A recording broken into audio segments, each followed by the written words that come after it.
Hello everyone and welcome to our 7th installment of our reading of the Digimon Adventure Novel. And of course, thanks to Onkei for translating this novel into English.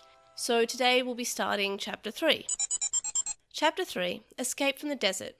Part 1, Server Continent. Tonami Town was a port city, but there were no boats floating in its waters. Instead, there were a number of ships buried into the land with their bows pointing towards the sky. These vertical ships were called buildings in this town.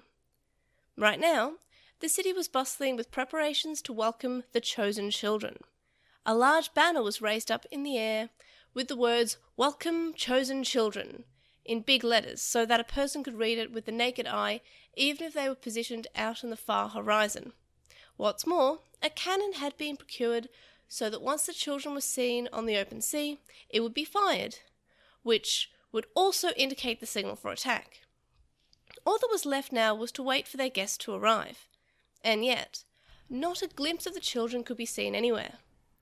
The Flymon, who had been sent out to scout the area earlier that morning, had come back to report that they had seen the children riding on top of a Waymon in the west-southwest. It wouldn't be so strange for them to have reached land long before now, so why? That is odd. Standing in front of a large trailer that had the words Etemon written in Kantai-style calligraphy on its side, a Digimon wearing an orange monkey bodysuit by that very name mumbled to himself as he scratched his hip. The black sunglasses he was wearing made it difficult to see his eyes, but no doubt they must have been filled with confusion. Could they have taken a shortcut somewhere? Now his back was feeling itchy. The yellow inland sands had come blowing into his suit and were clinging to the sweat of his bare body, which no one had ever seen before, or would ever have the chance to. Giving an aggravated monkey-like screech, "Ookie!" Etemon stomped into his trailer. The inside of the trailer was like a large karaoke room. A mirror ball hung from the ceiling, while the room was decorated with a sofa that lined 3 of the walls in a U shape facing a 30-inch television screen. There was a table in the empty space the sofa made, littered with drinks and snacks, and, of course, there was a microphone. However, unlike a normal karaoke room, the walls were covered with an electric scoreboard. On it was displayed a map of Server Continent, with a 26 by 26 vertical and horizontal lines running across that indicated latitude and longitude. A yellow dot was blinking from its position at the elongated tip of the peninsula on the southeast part of the continent, indicating the location of this trailer. There were also computers that acted as communications equipment. Sitting in front of them and glaring at the screens was a single Gazimon, a Digimon whose face looked like a mean, feral cat. The computers were currently connected to the cables underground, which stretched throughout all of Server Continent like a weaved net. Because of that, it was not only possible to access designated points of location, but also to operate their surveillance cameras set up in distant areas all from this room. The Gazimon on communications duty looked up at Etemon, sat heavily on the sofa, and said, "Master Etemon, I've just received a communications message from Master Tailmon." A slightly annoyed expression crossed Etemon's face. "Don't add master to her name. She's a lower rank than I am." What Etemon meant by lower rank was that he was a perfect level, while Tailmon was only an adult level. Not that they were of different status in the organization. That was only one of many reasons why Etemon resented her. I've received communications from Tailmon. The Gazimon corrected himself. The uncomfortable expression played on his face. She asked if you need reinforcements, sir. Etemon shook his head. Reinforcements? The cheek she has. To make fun of me. Tell her no. Even so, the thought did cross his mind to say, "Yes, I do need help," just to see how she would answer back. But he could already picture it. Haughtily, she would say that they were busy preparing for the invasion, and were too much understaffed to provide reinforcements. For the both of them to know that, and yet for that little witch to have the time to ask that silly question, meant that she was only making fun of him. By the way, have you determined the whereabouts of the children? Not yet, sir, the Gazimon said with painful reluctance, as he kept glancing at Etemon's face. Not while the children are still above water and therefore outside our network. His expression blank, Etemon took a gulp from a drink that lay on top of a nearby table. It was banana juice made from his own special recipe, filled with honey and protein. At that moment, the sound that notified that they had received an email rang from the computer. Gazimon opened it and read its contents, and exclaimed, "Master Etemon, we found where the children are!" He said this in a gallant voice so that he would appear a capable subordinate in Etemon's eyes. Where? Rising up from his seat, Etemon jumped over the table to peer into the monitor behind Gazimon. Here, that Gazimon said, pointing not at the monitor, but at the bright dot blinking on the electric scoreboard. They're in the Koromon Village. Key. When did they get over there? But then a different Gazimon piped up. Actually, sir, in case something like this were to happen, I had the inhabitants of the village swept with Pokemon, he said rather triumphantly. I thought there would be a possibility that the children would land somewhere other than the peninsula. Etemon nodded to himself as he listened to this, but immediately afterwards said, And under whose orders? I don't remember making any order like that, at the very least. My apologies, sir. The Gazimon took a frightened step back, his face contorted with near tears, but not even Etemon was that much of a demon. Well, I'll praise you for today. Now it's time to leave at once. Everyone, just watch the children. I'll bring to you the welcome party that you didn't get to see here. At first, they didn't realize it was a night raid. They thought that maybe the constellations were falling down on them. Of course, the folk tale that stars were tied together by a string was a result of the rich imagination from people long ago. So the children knew that constellations couldn't really keep the same shape permanently, much less fall down on them. But this was the digital world. The digital world's night sky was like a large dome, with its constellations seeming to hang off in an imitation of Christmas lighting on houses, so they wouldn't help thinking that maybe someone had cut the lines and caused them to fall. After the stars had fallen over the land, sparks roared through them with an ominous electric buzzing sound. Apparently, the lines connecting the constellations together had a high-tension current running through them. Its destructive power matched that of a natural volcanic eruption or tsunami, and it reduced the Koromon village to ash in the blink of an eye. Fortunately, Taichi and the others were in front of the waterfall located far away from the village, so they had escaped the danger. As for how they had ended up there, it would be best be explained by going back to the time when they were still sailing throughout the ocean. After Taichi and the others had hurriedly constructed a raft that would take them off File Island into the ocean, they were met the next day with the appearance of a whirlpool and the attack of a large whale Digimon named Wamon, who had then swallowed them into his giant mouth. Just when they were about to be dissolved inside Wamon's stomach, Taichi and the others spotted the black gear jammed into his pink stomach wall, and succeeded at taking it out. Wamon recovered from his senses and not only apologized for his rudeness, but also offered to carry them towards Server Continent as their ride. Through a conference held by all members, except Mimi, who was asleep at the time, on where they should land on Server Continent, they had decided on a point at the coastline that was further west from the southeast peninsula.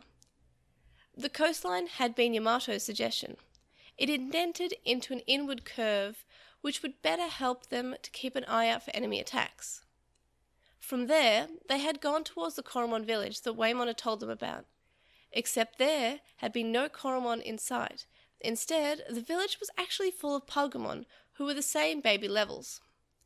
The children had gladly received the Pokemon's warm reception, washing themselves clean of the salt that clung to their hair and the stinking sweat of their bodies, and diving into the feast that they had provided for them. Just when they were earnestly thinking about settling into a peaceful sleep, Takaru had cried out, "Tokamon is gone!" Everyone had immediately split up to search for Tokamon, resulting in Taichi and Agumon discovering a cave behind a waterfall, where Gazimon were holding both Tokamon and the rightful inhabitants of the Koromon village. After Agumon had evolved to Greymon and chased the Gazimon away, the other children met up with them. It was around this time that the night sky fell down. Taichi and the others saw what was happening from behind the waterfall, but the suddenness of the overwhelming catastrophe left them standing there in a daze. Their brains couldn't process at first what had just happened. It was the abrupt appearance of a monster who looked like a giant monkey that got their brains whirring again. "Are you still alive, children?" the monkey asked coyly. "What you just saw was my dark spirits. It was my welcoming gift to you." As if Etemon's way of talking upset them, Yamato scrunched up his face in disgust and asked, "Who's that?" It's Etemon!"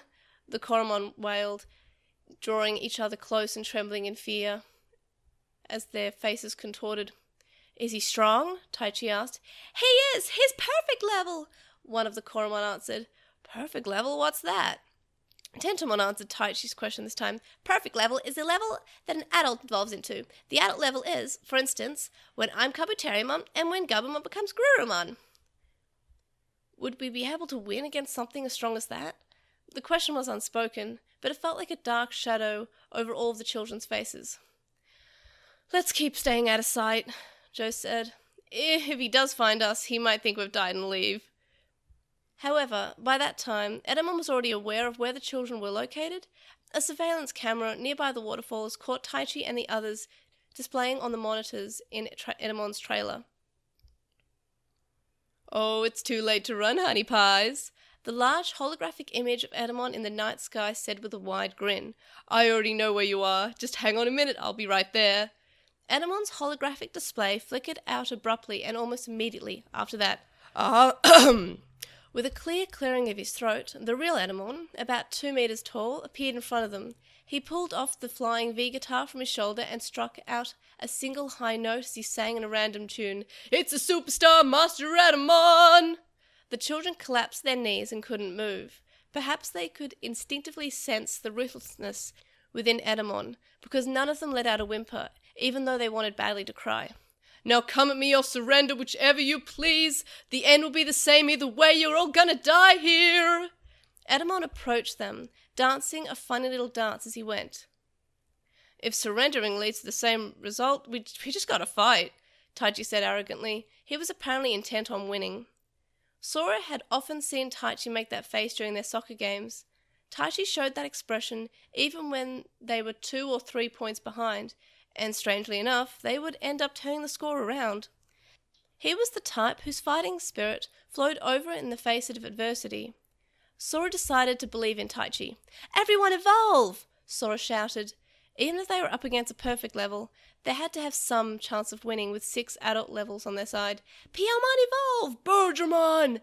Gabumon evolve! Garurumon! Tentomon evolve! Kabuterimon! Gomamon evolve! Ikakumon! Palamon evolve! Togemon!" Along with the already evolved Greymon, but excluding Togemon, who had only recently hatched from his egg, everyone had evolved into adults. But love Serenade! Etemon raised his right hand into a large arc and made one swooping strum of his flying V guitar. Then, without a moment's delay, he turned a knob on it as if tuning up a violin, so that the guitar sound warped out as it travelled into the air instantly. "I don't know how, but my power is draining." The evolved Digimon degenerated back to their child levels. What's wrong? What happened to you guys?" It was Etemon who answered the children's questions. "My love Serenade has the power to reverse an evolution. A shame for you, dearies." Damn it! Taichi's next course of action was quick. Picking up a small stone that had fallen at his feet, he threw his weight on one foot and aimed for Etemon. The stone hit Etemon right on the crown of his head. "Owie!" Etemon cried out. "Now, guys, everyone into the cave!" The children carried their Digimon in their arms, pulled their hands along, or carried them on their backs as they passed through the curtain of the waterfall and into the cave behind it. Their desire to live for as long as they could won over their fear that they could be walking into a dead end, so none of them displayed any hesitation. But Taichi didn't run. Taichi? When Sora realized he wasn't with them and looked back, Taichi was still on the other side of the waterfall. "Take that! And that!" Judging from his words, it sounded like he was still throwing rocks. "Don't be so rash!"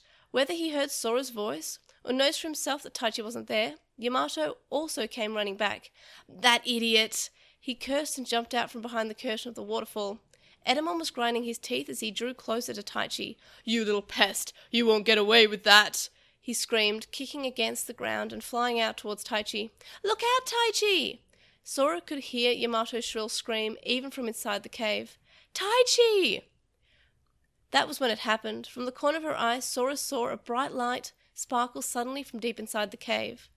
Sora couldn't tell what was going on, but because Joe, Koshiro, Mimi, and Takeru had gone further ahead, they had seen how it had occurred, up close. The four had reached a dead end in the tunnel, coming upon an enormous rock blocking their path, when suddenly that rock illuminated light and disappeared. Then something about the size of a mini-card that shimmered brightly flew across the air in the direction of the waterfall. A hole appeared where the rock had been, and an unknown land could be seen ahead of it. The glittering something flew past Sora's eyes and through the waterfall, to the outside. As it swooshed over Taichi's shoulder, it made a beeline for Etemon's stomach at full force, who couldn't change direction in mid-air. The thing knocked him back and then flew neatly into Taichi's open palm from the recoil. Just like how the Digivice had flown towards Taichi at the campgrounds. What's this? His eyes wide, Taichi looked at the thing in his hand. It was the crest that Genai had shown them in a 3D hologram of File Island. The attack must have been heavy, because Etemon lay clutching his stomach and moaning. Seeing this, Yamato grabbed Taichi's hand and pulled, shouting, "Let's get out of here!" As always, a very big thank you to Onkei for providing us with the English translations of the Digimon Adventure Novel. The link dump's linked in the description. Our Redbubble is also linked in the description, and you can get more than just shirts there. You can contact us and stay updated. You can email us at LostinTranslationmon@gmail.com, or you can comment on this episode or message us on the website, LostinTranslationmon.com. You can follow us on @TranslationMon on Twitter, and you can find us on LostinTranslationmon on Tumblr, Facebook, Instagram, and YouTube. We have a discussion thread on With the Will, and a Reddit thread in the Digimon subreddit. We would appreciate it if you review us on Apple Podcasts, Stitcher, and any other podcast listening app that you use. Ratings apparently assist people finding out about the podcast. And as I mentioned, we have a website. Vote in polls, check our release schedule, and our blog posts. You can also donate to our Patreon, which links in the description, from as little as $1 a month. That gets you access to a listener Discord server, but there are higher levels with more rewards such as notes, early episodes, and more.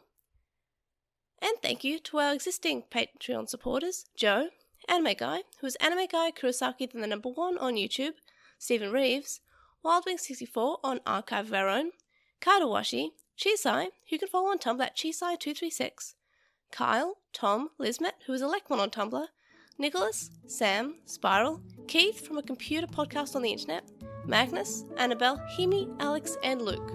You can also make a one-off donation on our PayPal, which we found linked in the description. It's paypal.me/Edgemon. You can also donate to me on Ko-fi, which is ko-fi.com/Airdra. Thanks, we'll see you guys next time. Bye!